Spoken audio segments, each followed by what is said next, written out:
Palavra da Verdade, a exposição bíblica com Hernandes Dias Lopes. E convido então a todos e a todas para abrirmos a Escritura no Evangelho de Cristo, conforme o relato de Marcos, capítulo 14. Marcos, capítulo 14. E vamos ler dos versos 1 ao verso 9.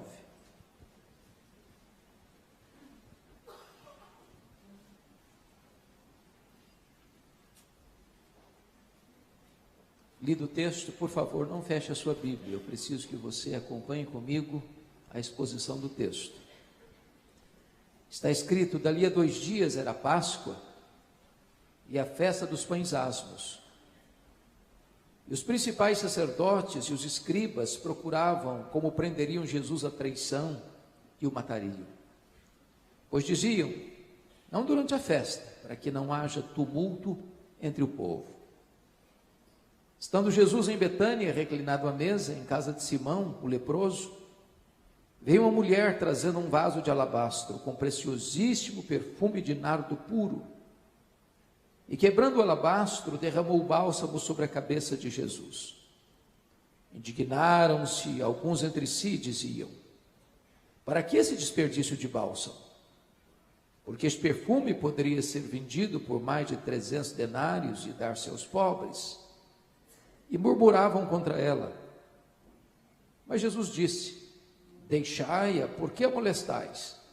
Ela praticou boa ação para comigo, porque os pobres sempre os tendes convosco, e quando quiserdes, podeis fazer-lhes bem, mas a mim nem sempre me tendes. Ela fez o que pôde, antecipou-se a ungir-me para a sepultura. Em verdade vos digo, onde for pregado em todo o mundo o Evangelho, será também contado o que ela fez, para a memória sua. Amém. E eu queria pensar um pouco com vocês hoje sobre o tema uma mulher aos pés do Salvador. O contexto é claro. Estamos falando de 2 dias antes da Páscoa. E a Páscoa era a maior festa de Israel. Marcava a saída de uma amarga escravidão, a libertação de um terrível cativeiro. A Páscoa era a alegria dos judeus e o terror dos romanos. Isso porque durante essa festa, a população de Jerusalém quintuplicava. E Roma tinha medo de rebelião nesse tempo.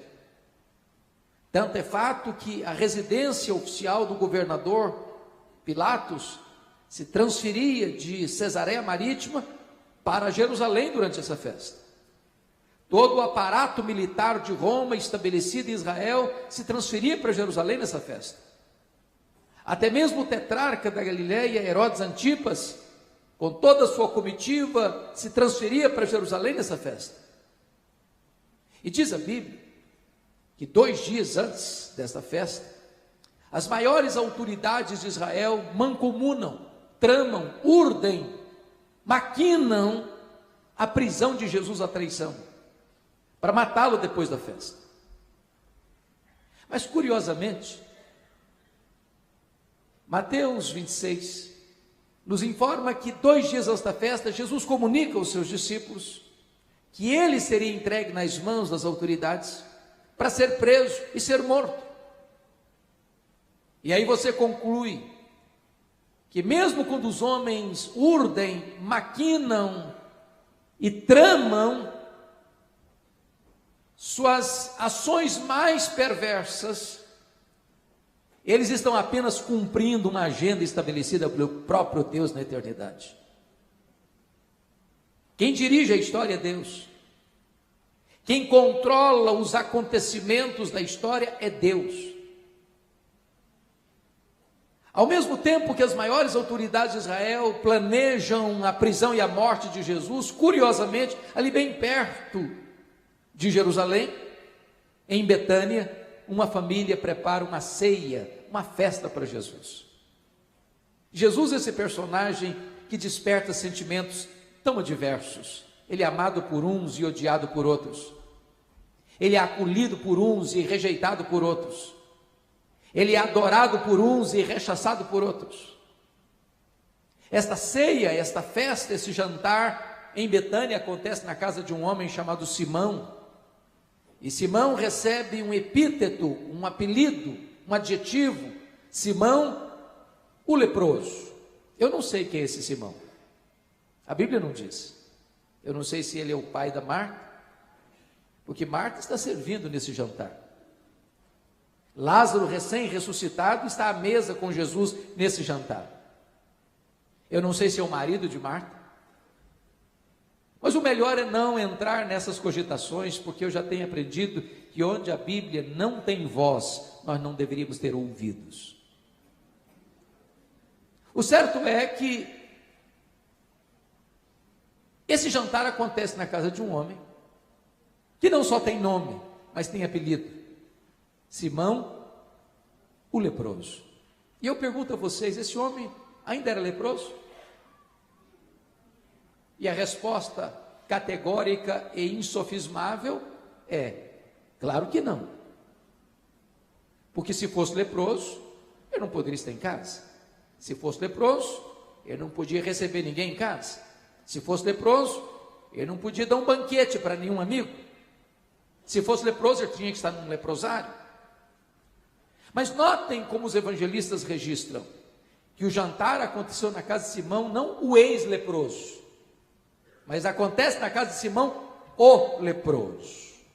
E por que está escrito isso? Para nos alertar para um grande perigo ainda hoje. Que perigo? O perigo de rotular gente. O perigo de marcar as pessoas com uma tatuagem existencial. O perigo de carimbar pessoas. Porque rótulos ficam, mesmo quando eles não são mais necessários. O doente foi curado, o cativo foi liberto, aquele que estava rendido ao vício agora está sóbrio, aquele que estava perdido e arruinado agora foi salvo, mas o rótulo fica. Não rotule gente. Curiosamente, quem se destaca nesta ceia, nesse jantar, é uma mulher. Esse texto está registrado em Mateus 26, em Marcos 14, em Lucas 22 e em João 12. Os 4 evangelistas relatam esse episódio. Em Mateus, Marcos e Lucas, esta mulher é incógnita. Nós não sabemos o nome dela. Mas em João 12, essa mulher tem nome.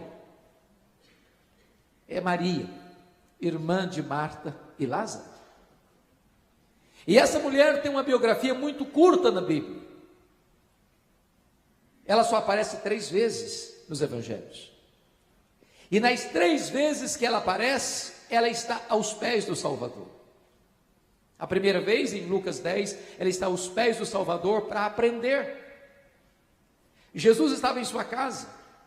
Marta corria de um lado para o outro, atarefada com muitos afazeres na casa. E Maria quedada aos pés de Jesus, a ouvir-lhe os ensinamentos. Isso irritou Marta, que chega para Jesus num tom de censura e diz: não vais falar com a minha irmã para se mexer e vir me ajudar?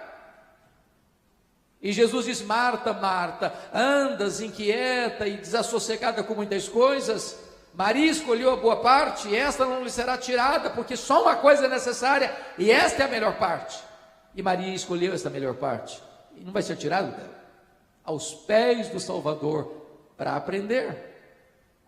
Não há melhor lugar para nós bebermos os ricos ensinamentos que jorram do trono da graça do que assentarmos-nos aos pés do Salvador. Mas a segunda vez que Maria aparece na Bíblia é em João 11, e ela novamente está aos pés do Salvador, agora para chorar. Ela havia sepultado o seu irmão Lázaro. E todos nós que já passamos pelo golpe duro e a dor avassaladora do luto, Sabemos como a nossa alma fica vestida de crepe. Como tantas vezes as lágrimas quentes rolam pela nossa face. E ela vai aos pés do Senhor Jesus para chorar. Porque não há melhor lugar para você encontrar uma fonte de consolo do que aos pés do Salvador. Ali Ele terapeutiza a nossa alma. Ali Ele cobre o nosso coração com o bálsamo de Gileade. Ali Ele cura as feridas e as nossas emoções abaladas.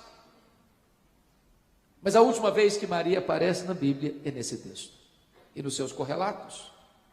E mais uma vez ela está aos pés do Salvador, agora para agradecer. E a grande pergunta é: agradecer o quê? E o contexto é eloquente em nos informar que ela está agradecendo o maior milagre público realizado por Jesus, a ressurreição de Lázaro, seu irmão. E é curioso que quando Lázaro adoece, diz a Bíblia que Marta chama um emissário e roga a ele para ir onde Jesus estava, um dia de viagem, para dar-lhe um recado. Está enfermo aquele a quem amas. Notem que Marta não disse: Jesus, tenho pressa. Jesus, venha logo. Jesus, não te demores. Ela só diz: está enfermo aquele a quem amas. Porque quem ama tem pressa em socorrer a pessoa amada. Agora notem comigo. O emissário gasta um dia de viagem de Betânia, onde Jesus estava. Quando ele chega e dá o recado para Jesus, Jesus diz para os seus discípulos: Lázaro morreu. E diz a Bíblia que ele fica mais 2 dias onde estava. Mas Jesus dá uma ordem àquele mensageiro: vai lá e diz para Marta que esta enfermidade não é para a morte, é para a glória de Deus. E ele retorna, portanto, no 2º dia, porque gastou um dia para ir, outro dia para voltar. E eu imagino que ele der essa mensagem atabalhoadamente para Marta, dizendo: Marta, Jesus mandou dizer que a enfermidade de Lázaro não é para a morte, é para a glória de Deus, mas o Lázaro já está morto e sepultado há 2 dias. Olha o nó na cabeça da Marta. Jesus então vai no 4º dia, porque se gasta um dia para ir, o mensageiro, fica mais 2 dias, 3 dias. No 4º dia ele vai. E quando ele chega, Lázaro está morto e sepultado há quanto tempo mesmo? 4 dias. Por que Jesus esperou até o 4º dia? Por uma razão muito simples. Havia uma crença entre os rabinos judaicos que um morto podia ser ressuscitado, porque havia registro de ressurreição no Velho Testamento. A essas alturas, Jesus já havia ressuscitado o filho da viúva de Naim e a filha de Jairo. E a crença é que até o 3º dia um morto poderia ser ressuscitado por instrumentalidade de um homem de Deus. Mas a partir do 4º dia, impossível. Só o próprio Deus em pessoa podia fazer esse milagre. E Jesus espera o 4º dia, para que a nação de Israel se rendesse à verdade absoluta e irrefutável de que Jesus não era apenas um grande homem, Jesus era o próprio Deus entre os homens. Pois Maria está aqui demonstrando o seu gesto de gratidão a Jesus por esse grande milagre. E diz a Bíblia que Jesus estava à mesa, quando vem Maria, trazendo um vaso de alabastro. Alabastro é uma pedra ornamental, contendo um perfume preciosíssimo, notem o grau superlativo, feito de uma essência, chamada de nardo. E o evangelista tem o cuidado de dizer que o nardo é puro, não é híbrido, não é misturado. E diz Mateus 26 que esse vaso está cheio. E diz João 12 que tem dentro desse vaso uma libra libra de perfume. E o que é uma libra? 1 litro tem 2,2 libras. Portanto, dentro deste vaso tem em torno de meio litro, meio quilo de perfume.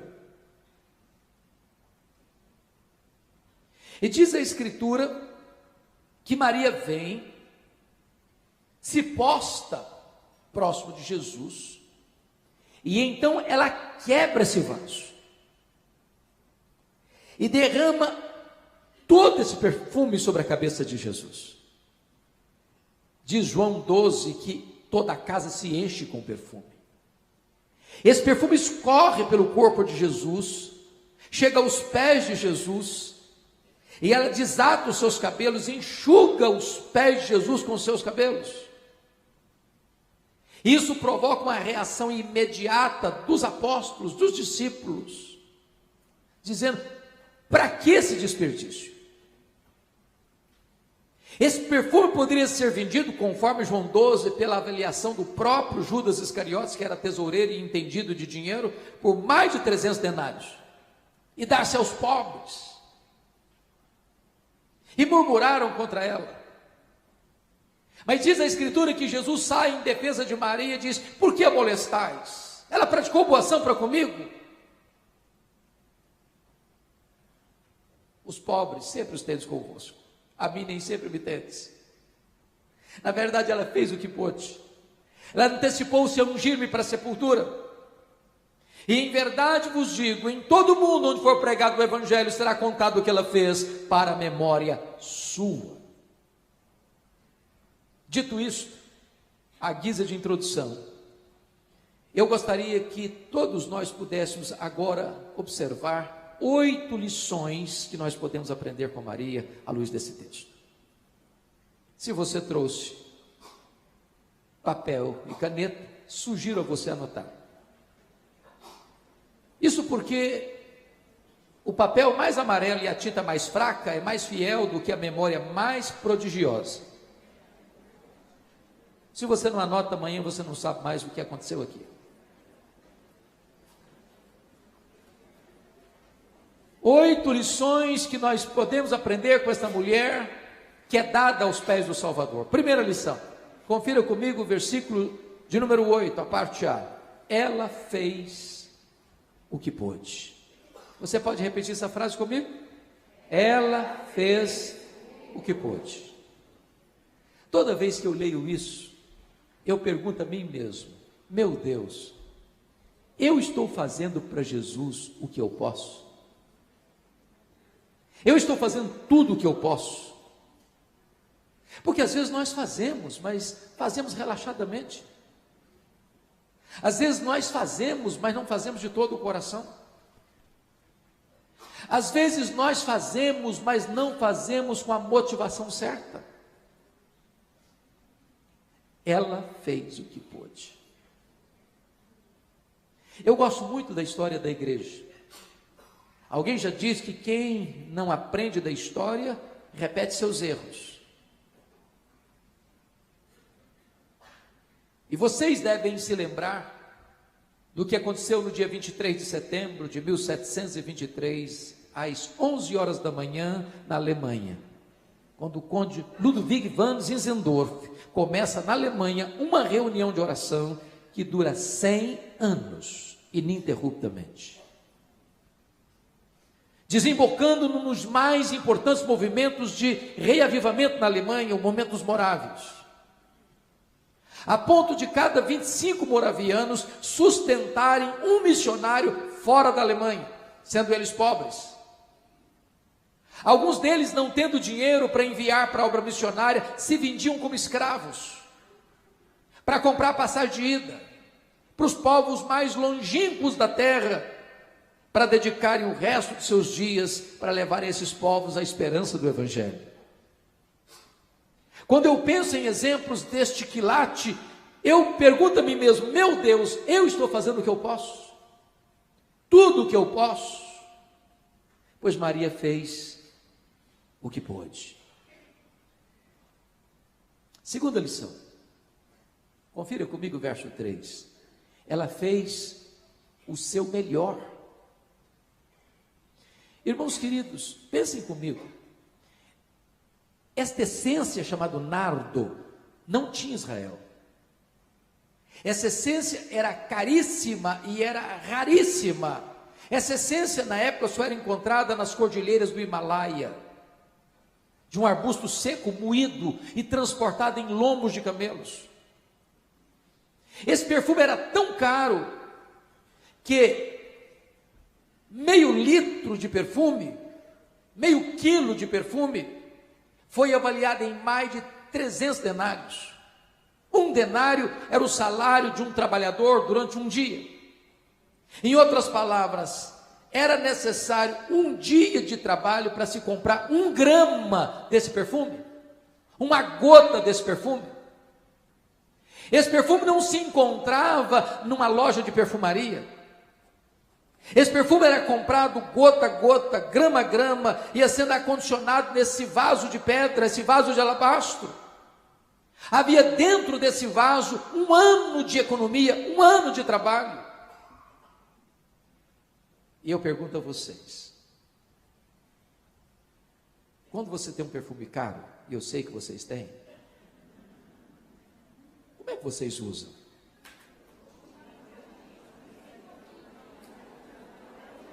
É apenas uma gotinha, não? Na orelha direita, na orelha esquerda, em ocasiões especiais. E você diz assim: esse perfume tem que durar pelo menos 1 ano. Agora notem comigo o que Maria faz. Ela não abre o vaso, ela quebra o vaso. Por que ela quebra o vaso? Porque ela está dizendo: eu não quero que sobre nenhuma gota. Tudo que eu tenho e o melhor daquilo que eu tenho, eu quero colocar a serviço de Jesus. Ela fez o seu melhor. Sabe, irmãos, às vezes eu penso que aqueles que não têm o conhecimento de Deus, que pela graça nós temos, são mais zelosos em servir aos seus deuses ou aos seus ídolos do que nós o somos em servir ao Deus da nossa salvação. Há 3 anos eu estava pregando em Portugal, na cidade do Porto, e fui fazer uma visita a uma cidadezinha chamada Águeda, próximo de Coimbra. E na medida que nós viajávamos, eu vi caravanas e mais caravanas a pé pelo asfalto. E eu perguntei: o que essas pessoas estão fazendo? E responderam: elas estão indo a Fátima pagar promessas. E eu perguntei: mas a que distância elas estão andando a pé? Me responderam: a mais de 300 quilômetros. E eu fiquei pensando: meu Deus, quantas vezes os crentes moram na rua da igreja, no bairro da igreja, tem carro, tem ônibus, tem táxi, tem Uber, tem pernas boas.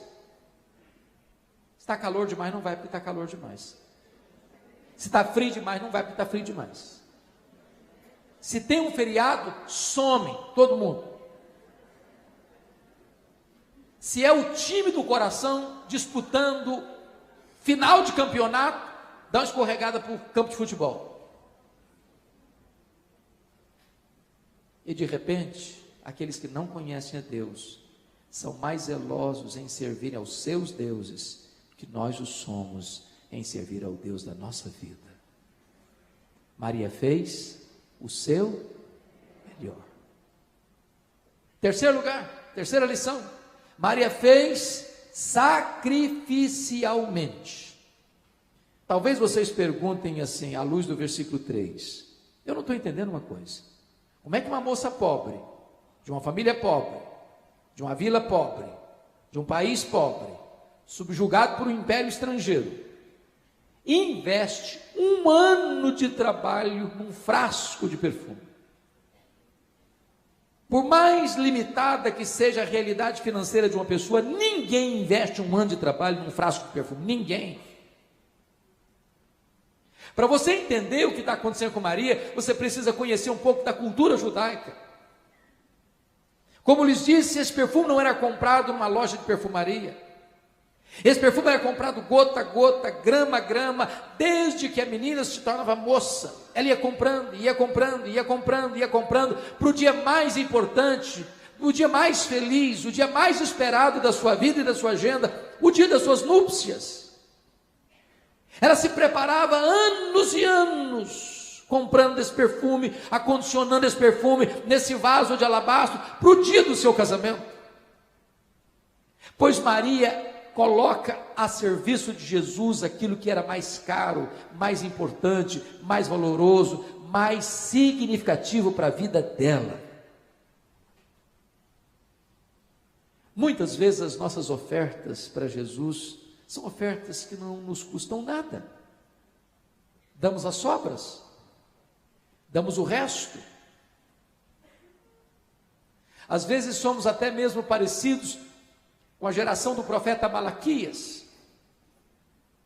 Naquele tempo, quando uma ovelha adoecia lá no pasto, o atacado por uma besta fera e saía toda ferida e sangrando, o povo pensava: vamos dar para Deus? Vai morrer mesmo. Para Deus qualquer coisa serve. Maria nos ensina a oferecer a Deus não apenas o que podemos e o melhor, mas de forma sacrificial. E eu pergunto para vocês, nesse seleto e nobre auditório, quem de nós pode colocar o selo de sacrificial ao que estamos oferecendo para Jesus? Ela fez o que pôde, ela fez o melhor, ela fez sacrificialmente. Quarta lição que nós aprendemos com Maria: ela fez apesar das críticas. Confira comigo os versos 4 a 6, porque ela enfrenta críticas. E aliás, eu tenho a bênção de ser pastor há 36 anos, eu nunca vi ninguém se levantando para fazer uma obra importante, relevante no reino de Deus, sem enfrentar críticas.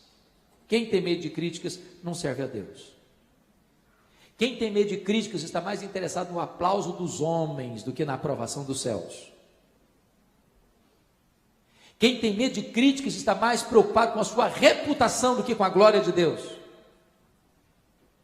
O apóstolo Paulo chegou a dizer: se eu fosse agradar a homens, nem servo de Cristo eu seria mais. E notem comigo que Maria enfrenta 3 críticas. A primeira crítica que acontece está no versículo 4, confiram comigo. Indignaram-se alguns entre si, diziam: para que esse desperdício de bálsamo? Quem são esses alguns aqui? São os apóstolos, a liderança da igreja, os líderes da igreja, os homens que deveriam estar elogiando a atitude dela ou imitando o exemplo dela, estão indignados contra ela. Indignação não é um sentimento muito cordato, vocês bem sabem. Mas notem, eles não estão indignados com o que ela está fazendo, eles estão indignados para quem ela está fazendo. Se fosse para os pobres, bom, aí tudo bem, mas para Jesus, não, aí é desperdício, aí é exagero. Segunda crítica, confiram comigo o versículo 5. Porque este perfume poderia ser vendido por mais de 300 denários e dar-se aos pobres, e murmuravam contra ela. Se a primeira crítica é indignação, a segunda é murmuração. Eu acho que isso não existe mais hoje, existe? Na igreja? Tem murmuração ainda? Tem murmuração na SAF também? Eu acho que não tem mais, né? Acabou. Mas eles não murmuravam, eles murmuravam contra ela. E notem vocês que quem levanta essa lebre é Judas Iscariotes, acompanhado pelos seus pares. E é nesse contexto aqui que ele se apresenta como um falso filantropo. É nesse contexto aqui que a Bíblia diz que ele era ladrão. É dessa experiência frustrada de Judas Iscariotes que ele sai para vender Jesus por 30 moedas de prata. O discurso dos discípulos era esse: com essa grana toda, dava para dar muita Bolsa Família, comprar muita cesta básica, resolver o problema social de muita gente. As pessoas não vão entender o que você faz como expressão de gratidão e amor a Jesus. Elas não vão entender isso. Começam a murmurar. A terceira crítica está no versículo 6.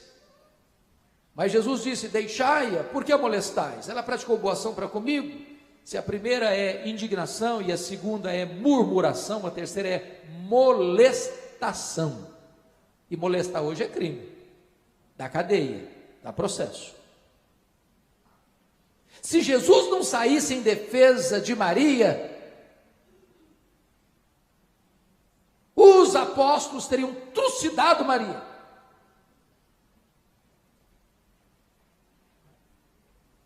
Eles estavam molestando Maria. E Jesus Cristo sai em defesa dela e diz: deixai-a, deixai-a. Ela praticou boa ação para comigo. Então deixa eu dizer uma coisa para vocês. Vocês estão fazendo a obra de Deus? As pessoas estão criticando vocês? Continue fazendo a obra de Deus. As pessoas estão indignadas? Continuem fazendo a obra de Deus. As pessoas estão murmurando? Continuem fazendo a obra de Deus. As pessoas estão molestando? Continuem fazendo a obra de Deus. Porque tem crente que é muito sensível. Vocês conhecem gente assim? Crente cristal. Qualquer coisinha se me lembra. Eu trabalhava na SAF, mas começaram a me criticar também, eu não faço mais nada hoje.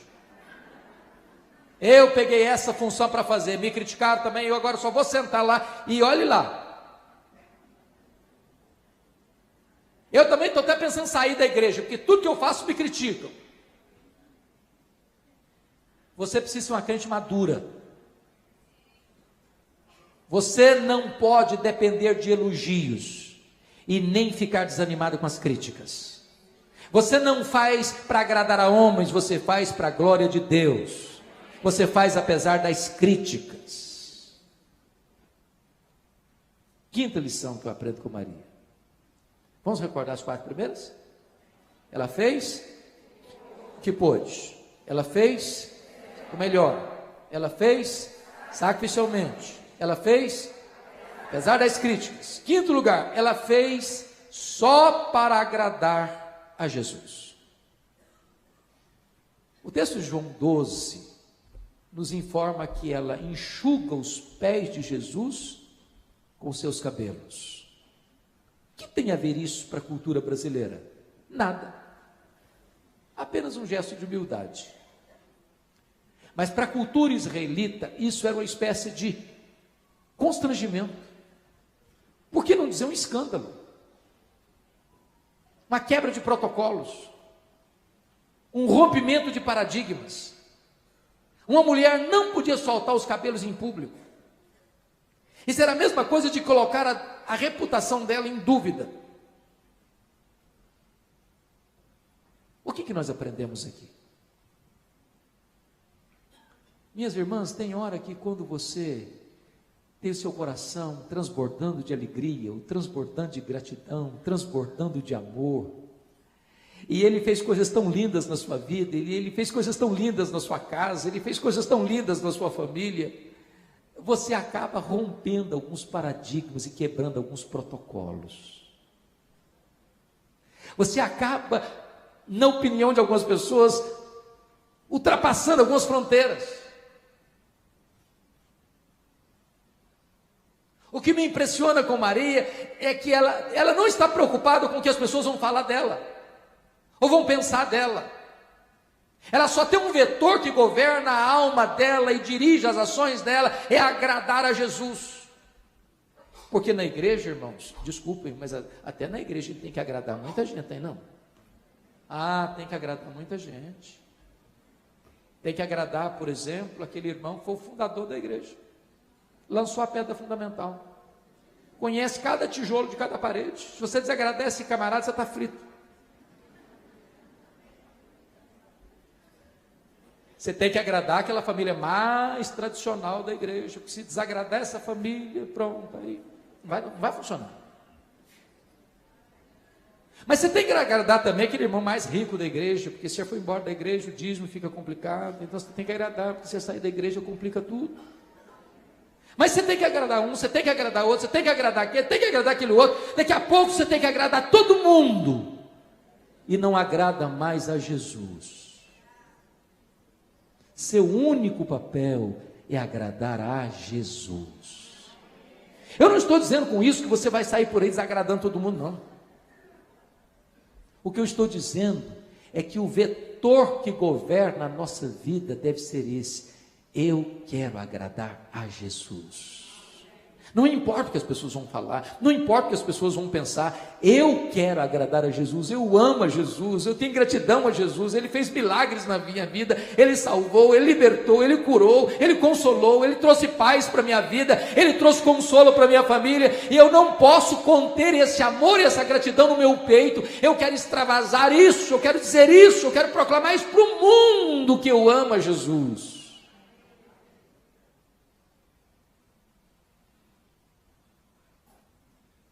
Sexta lição. Maria fez a pessoa certa. Confira comigo aí os versículos 6 e 7. Mas Jesus disse: deixai-a, porque a molestais. Ela praticou boa ação para comigo, porque os pobres sempre os tendes convosco, e quando quiserdes podeis fazer-lhes bem, mas a mim nem sempre me tendes.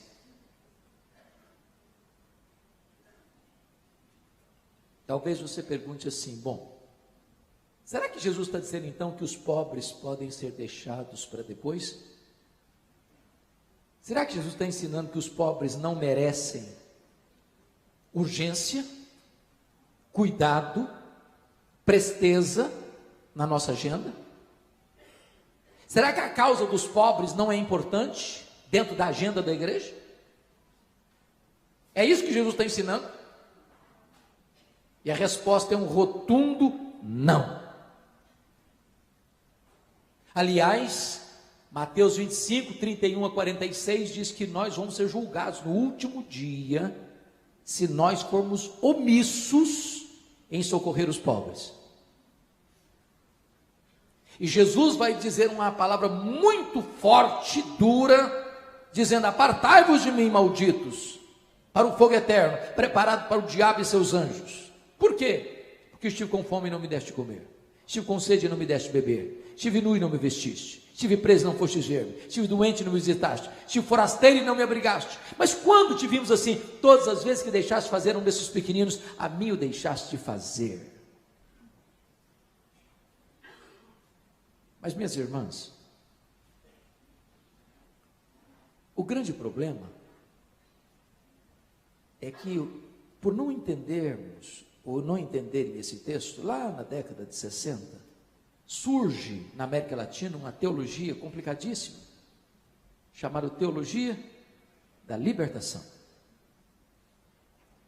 E um dos corifeus dessa teologia disse recentemente que reino de Deus é justiça social apenas, e que novo nascimento é comida na panela do pobre.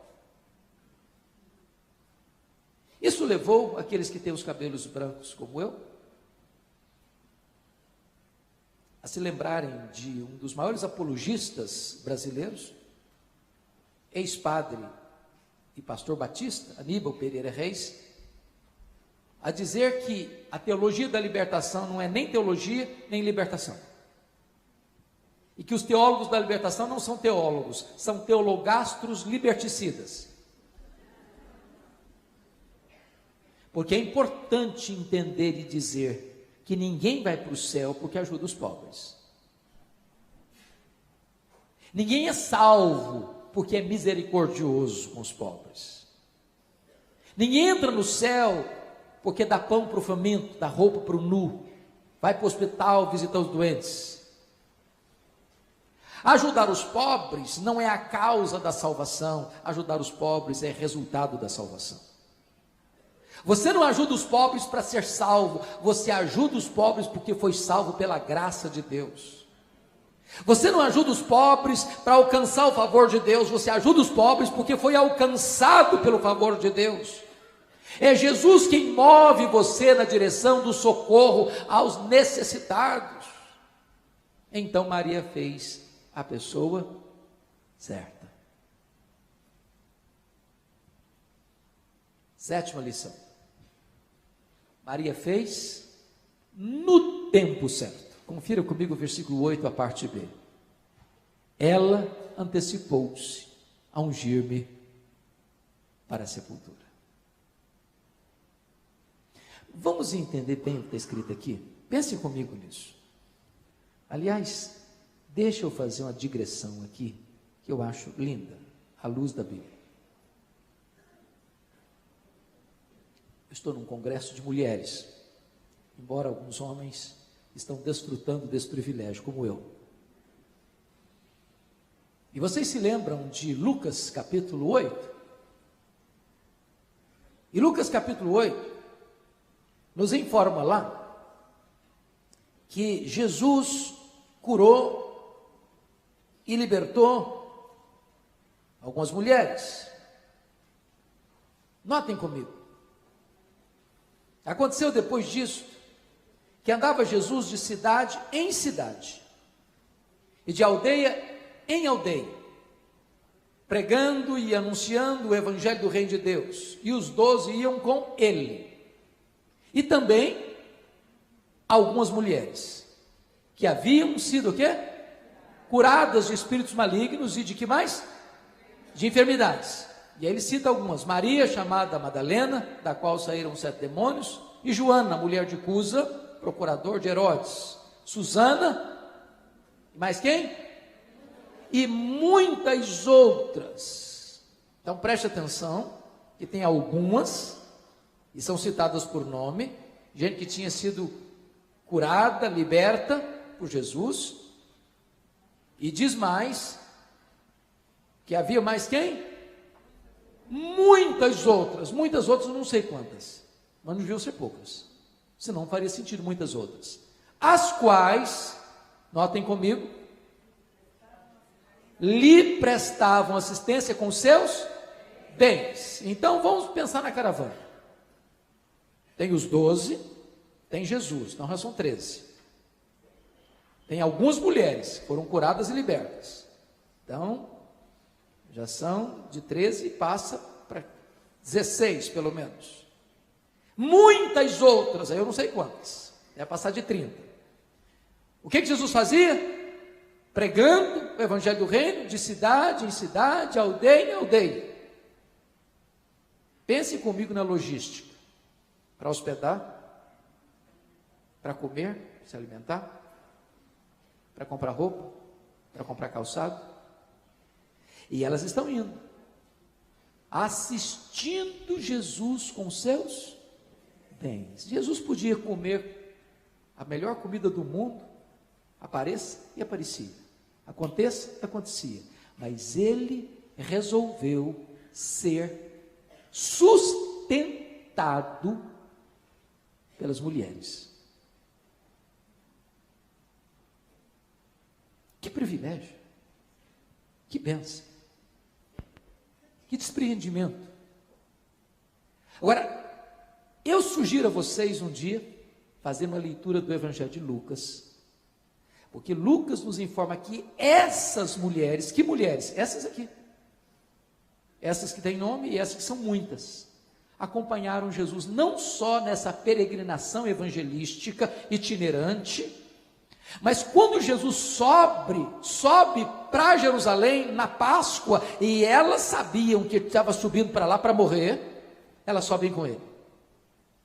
Sobem com ele. Quando Jesus é crucificado, só tem João, o apóstolo, lá em cima. Os demais fugiram, mas elas estão lá. As mulheres são mais corajosas que os homens. Quando Jesus é sepultado, não consta nem que João está presente mais. Mas essas mulheres, essas, não outras, essas mulheres, notem o que Lucas registra, viram onde e como Jesus foi colocado no túmulo. Preste atenção, viram onde e como. Agora, pensem comigo agora. Que horas Jesus morreu? Que horas? 3 horas da tarde, sexta-feira. Que horas, até que horas ele tinha que ser sepultado então? No máximo, até 6 horas, quando começava o sábado. Quanto tempo tem entre a morte e a sepultura? 3 horas. Em 3 horas era o tempo que o José de Arimateia precisava sair do Calvário, ir lá em Pilatos, bater a porta, pedir permissão, receber permissão, voltar para o Calvário, tirar o corpo da cruz, limpar o corpo. Nicodemos correr para comprar um unguento, preparar o corpo, e sepultar, e rolar a pedra antes das 6. Qual a conclusão vocês chegaram comigo? Muito pouco tempo. Agora, se vocês concordam comigo, mulher não gosta de coisa mal feita. Elas pensaram, não ficou bem feito esse serviço. O que elas fizeram? Acabou o sábado, correram para o mercado para comprar o quê? Unguento, perfume, vamos fazer o serviço direito. Foi atropelado, foi apressado demais. No primeiro dia, acabado o sábado, de madrugada ainda, essas mulheres, não são outras não, essas mulheres, foram onde? Ao sepulcro. Quando chegam lá, uma surpresa, a pedra foi rolada, o túmulo está aberto, o túmulo está vazio. Elas entram no túmulo, não tem ninguém lá, só vê os lençóis. Ao saírem do túmulo, um anjo diz para elas assim: o que vocês vieram fazer aqui? Procurar entre os mortos aquele que está vivo. Ele não está mais aqui não, ele ressuscitou. Agora prestem atenção nesse ponto. Elas tinham feito tantas coisas lindas para Jesus, mas elas não tinham feito o que só Maria fez.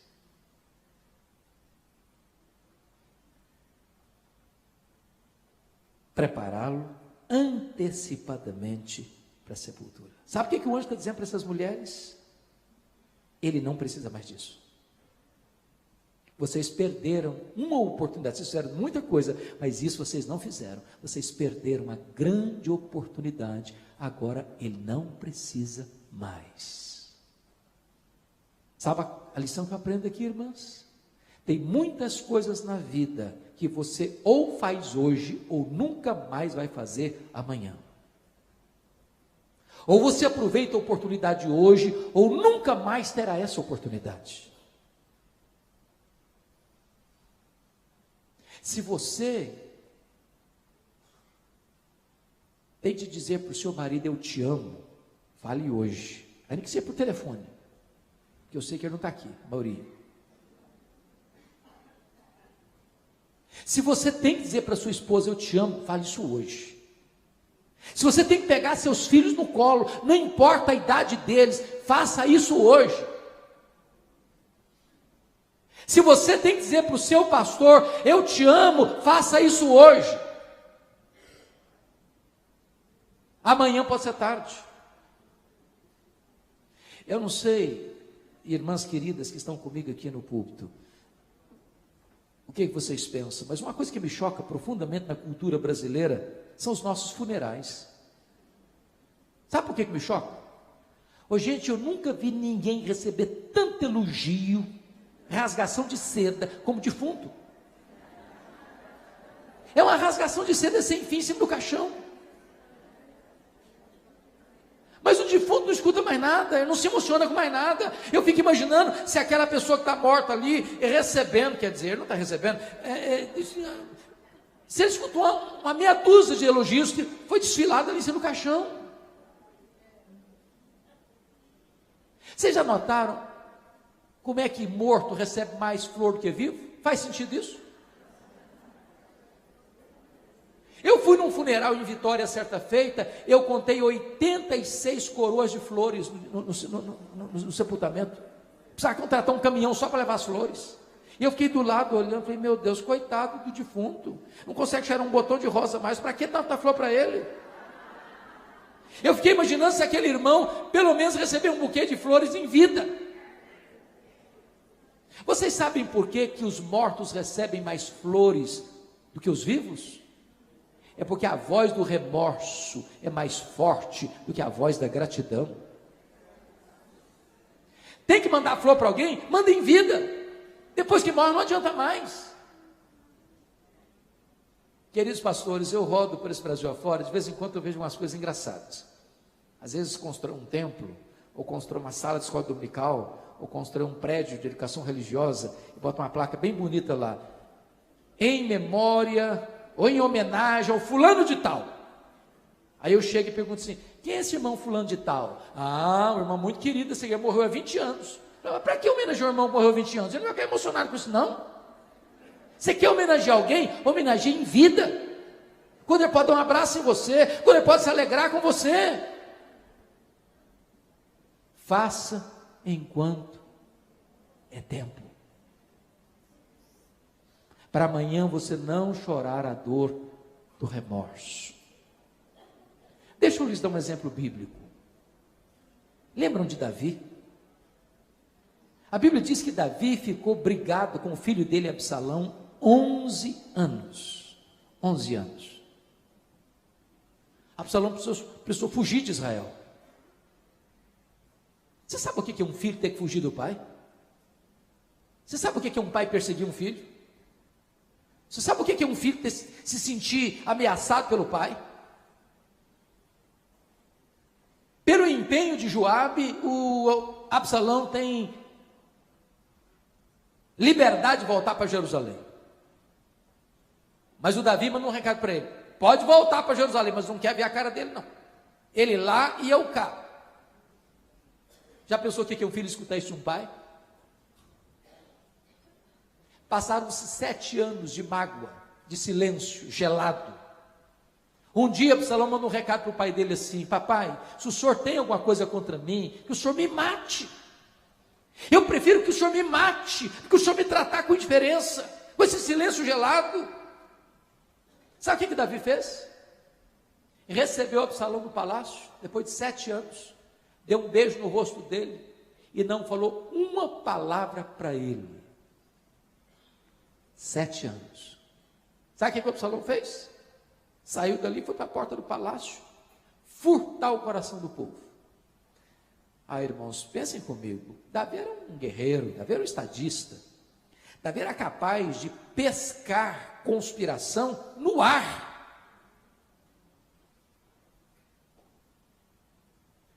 Absalão fez isso 4 anos e Davi não fez nada.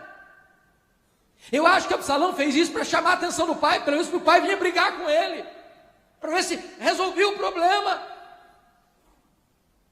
Depois de 11 anos de mágoa, Absalão não quer mais o perdão do pai, não quer mais conversar com o pai, ele quer matar o pai, quer tomar o trono do pai.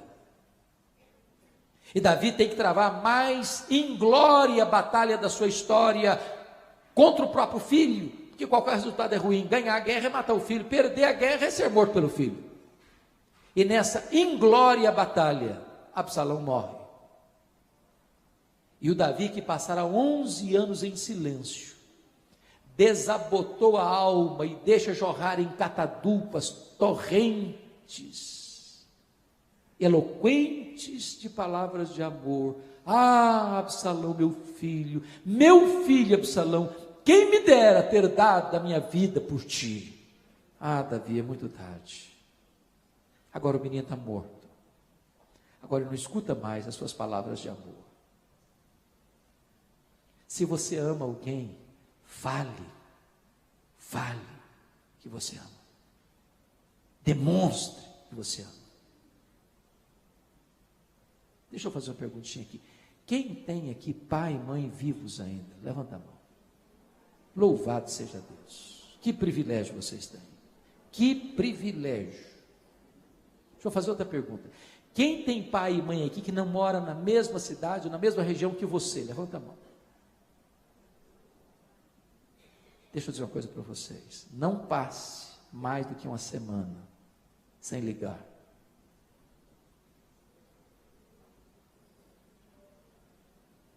Seu pai e sua mãe têm uma situação financeira pior que a sua, manda uma oferta para eles. Não adianta você mandar flor depois no funeral. Demonstre amor enquanto é tempo. Você tem alguém perto de você que está passando uma magrela, precisando de ajuda, precisando de socorro, precisando de uma oferta. Faça isso enquanto é tempo. Para que amanhã você não chore a dor do remorso. Maria fez no tempo certo. Última lição que eu aprendo com Maria, 8ª lição. Vamos recordar as 7 primeiras? Maria fez o que pôde. Maria fez melhor. Maria fez sacrificialmente. Maria fez, apesar das críticas. Maria fez só para agradar a Jesus. Maria fez a pessoa certa. Maria fez no tempo certo. Em 8º lugar, Maria fez com reflexos para a eternidade. Confira comigo o versículo 9. Jesus disse: em verdade vos digo, onde for pregado em todo o mundo o evangelho, será contado também o que ela fez, para a memória sua. O que eu acho magnífico é que este episódio que aconteceu no recôndito de uma casa tão humilde, na pobre vila de Betânia, está sendo proclamado dos eirados da história e trombeteado nos ouvidos do mundo. Hoje, que dia mesmo? 24 de fevereiro de 2018. Aqui neste salão nobre, deste hotel de Gramado, Rio Grande do Sul, Brasil, a profecia de Jesus está se cumprindo mais uma vez. O que Maria fez está sendo contado para a memória dela. Isso me leva a pensar o seguinte: o que é que você e eu estamos fazendo hoje que vai influenciar as futuras gerações? Meus irmãos e minhas irmãs, nós vivemos uma geração muito egoísta, muito para dentro, narcisista até. Nós vivemos para nós, para o nosso deleite, para o nosso conforto. O que é que nós estamos fazendo para influenciar as futuras gerações? Deixa eu fazer uma perguntinha para você. Eu não sei se você pensa nisso. De vez em quando eu penso: meu Deus, se Jesus não voltar antes, depois de 50 anos que eu estiver na sepultura, e alguém passar por lá, tirar o pó da lápide, será que a minha história vai tocar em alguém ainda? Pense comigo, que frase resumiria a sua vida? Pense comigo uma criança no colo de alguém, manuseando um álbum antigo de família, e a criança bota o dedo em cima da sua foto, e perguntar: quem é esse aqui? Quem é essa aqui? Quem está segurando a criança começa a chorar. Se esse que essa aqui foi a pessoa que nos ensinou a andar com Deus e a amar a Deus, foi essa pessoa que influenciou a nossa vida, nossa família, nossa história. O que é que você está fazendo hoje que vai ser contado para as futuras gerações e vai impactar as futuras gerações?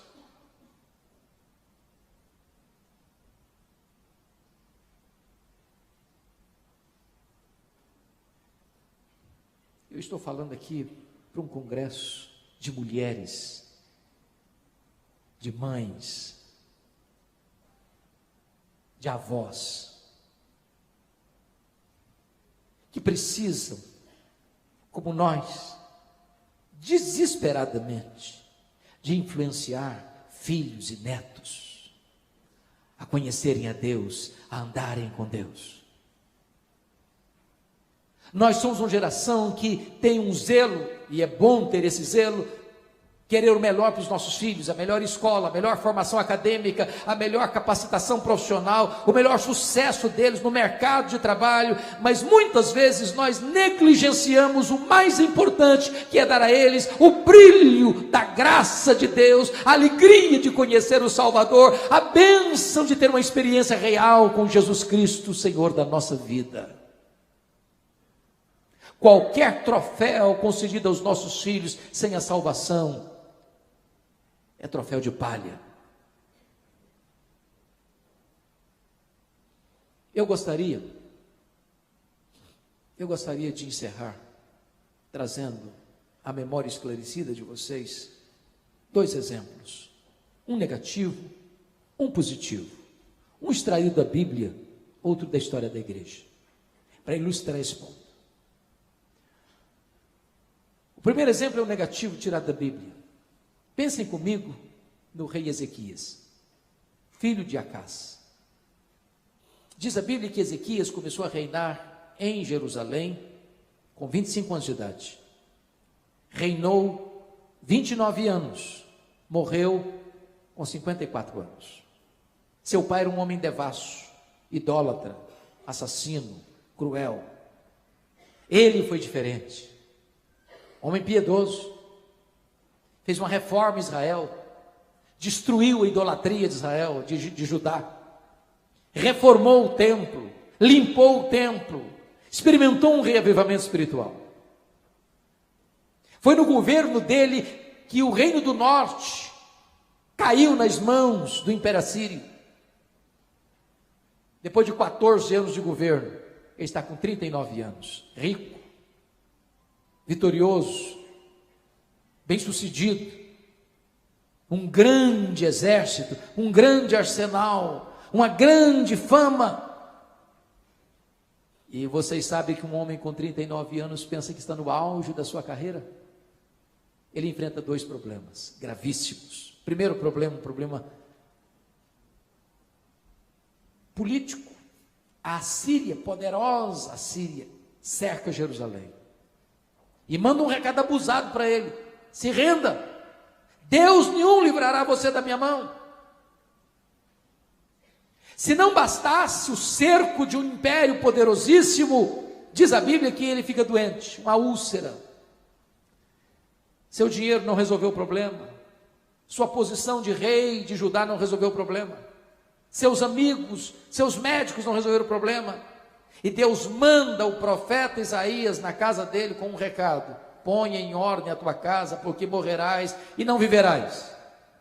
Sobra para o rei apenas uma parede, e para a parede ele se voltou, e chorou abundantemente, e orou fervorosamente, e Deus respondeu rapidamente. O profeta Isaías não tinha saído da cidade ainda, quando Deus disse para ele: volta lá, Ezequias, e diz para Ezequias, príncipe do meu povo, que eu ouvi a sua oração, que eu vi as suas lágrimas, que eu o curarei, e que eu o libertarei do poder da Síria, e no 3º dia ele subirá à casa do Senhor. Quando o profeta lhe dá esse recado, ele pergunta ao profeta: que prova eu tenho que Deus vai me curar? E o profeta pergunta para ele: o que você quer? Que a sombra do relógio de Acás avance 10 graus ou retroceda 10 graus? E o rei pensou: já que Deus vai fazer o milagre, eu quero maior. Porque andar para frente você já viu o relógio andar, mas da marcha ré você nunca viu um relógio da marcha ré. Então que retroceda 10 graus. E Deus interferiu na estrutura do universo para atender a oração do profeta e fazer um milagre na vida do rei.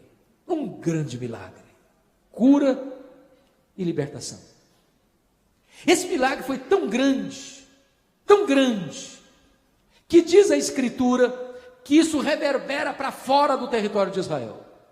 Chega lá na longínqua Babilônia, um grande império que estava se formando, e o rei da Babilônia escreve uma carta, compra presentes, manda uma comitiva diplomática visitar Ezequias, a congratular-se com ele, e diz a Bíblia que quando essa comitiva internacional chega, Ele abre os seus tesouros, ele abre o seu palácio, ele mostra o seu arsenal, ele mostra os seus tesouros, ele mostra a sua glória, ele mostra a sua riqueza, ele mostra quão grande homem ele era, quão poderoso homem ele era, quão esplendoroso homem ele era, e não deu uma palavra de gratidão a Deus. Sabe o que a Bíblia diz? Ezequias não correspondeu. Receber um milagre é um privilégio, mas é uma responsabilidade. Diz a Bíblia que o coração dele se exaltou. Sabe o que aconteceu? Deus mandou o profeta de volta na casa dele. Isaías chegou e disse: aí, rei, estou sabendo que você recebeu uma comitiva internacional? Sim, recebi. E aí, de onde era? Ah, lá da Babilônia. E aí, o que você fez? Ah, eu abri meus tesouros, meu palácio, mostrei tudo, o que eu tenho, minha riqueza, meu poder, meu sucesso, minha fama, minha glória. Aí o profeta disse: mas agora escute a palavra do Senhor. Foi mal o que você fez. Essa Babilônia, Ezequias, daqui a uns anos, virá. E vai saquear tudo, e vai tomar tudo, vai levar tudo embora. Segundo Ezequias, dos filhos que tu gerares, serão levados cativos, escravos, para a Babilônia. E tem mais, Ezequias, dos filhos que tu gerares, eles serão feitos eunucos. Sabe o que significa isso? Eles vão ser castrados, e eles não vão poder mais gerar. Você tem uma tragédia maior que essa? Sabe qual foi a resposta do rei ao profeta? Boa é a palavra que tu disseste. Espera um pouquinho, você não entendeu o que eu falei.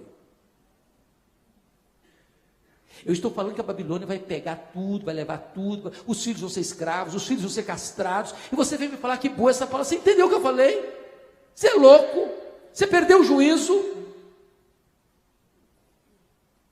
E ele disse: boa essa palavra, e justifica, porque eu terei paz nos meus dias. Sabe o que ele está dizendo? Quando isso acontecer, eu já empacotei. Não estou mais aqui para ver essa história, para contar essa história.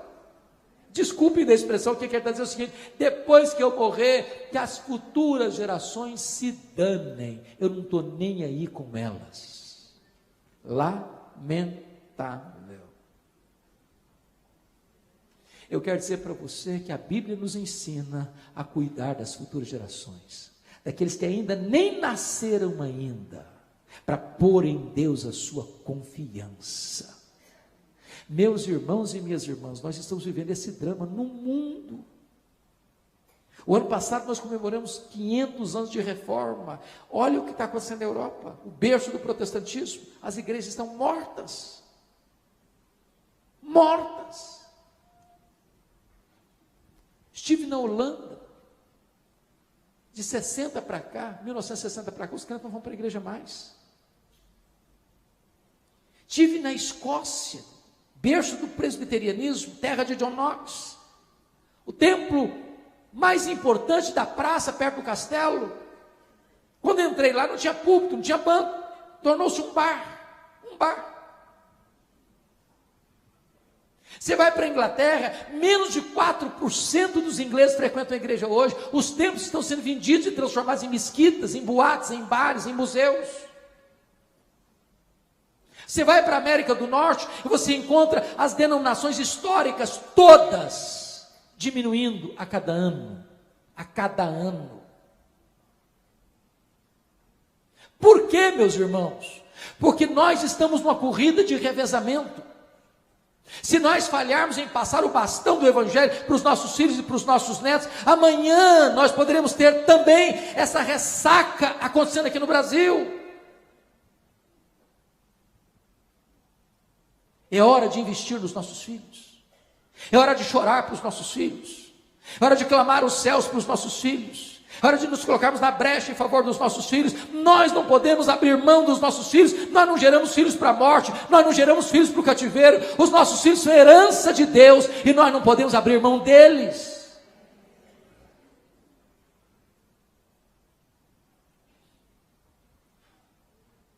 Eu estava conversando com um pastor recentemente e ele disse para mim que a sua denominação tem mais de 500 igrejas no Brasil. E ele me disse que dessas, 211 igrejas não receberam nenhuma pessoa no ano inteiro por profissão de fé e batismo. Nenhuma.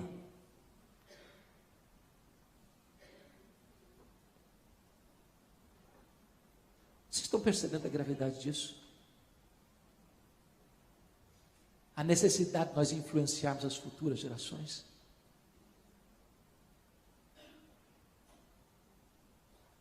Mas deixa eu dar um exemplo positivo para encerrar. Eu vou tirar da história da igreja. O missionário David Livingstone trabalhou na África, serviu a Deus na África, adoeceu na África, morreu na África. Quando ele morreu, os ingleses foram lá para buscar o corpo dele, sepultá-lo na Inglaterra. Os africanos disseram para os ingleses: vocês podem levar o corpo dele, mas o coração dele vai ficar na África. Ele amou a África e o coração dele vai ser enterrado na África. Sabe o que fizeram? Abriram o peito dele, arrancaram o coração dele e sepultaram o coração dele na África. Quando você vai a Malawi, lá tem uma catedral de chão batido e tem uma placa de bronze na parede, para a glória de Deus e em memória de David Livingstone. Levaram o corpo dele para Londres, sepultaram-no na abadia de Westminster, onde os reis e os nobres da Inglaterra estão sepultados. A sepultura mais visitada em abadia de Westminster não é dos reis nem dos nobres, é de David Livingstone. E lá tem uma placa de bronze com os seguintes dizeres: para a glória de Deus e em memória de David Livingstone. A minha oração, meus irmãos e minhas irmãs, é que nós vivamos de tal modo hoje que as futuras gerações deem glória a Deus e mantenham viva a chama daquilo que nós ensinamos para elas. A minha oração é que você e eu imitemos esta mulher que viveu aos pés de Jesus para aprender, para chorar e para agradecer, fazendo o que pôde, fazendo o seu melhor, fazendo de forma sacrificial, fazendo apesar das críticas, fazendo só para agradar a Jesus, fazendo a pessoa certa, no tempo certo, com reflexos para a eternidade.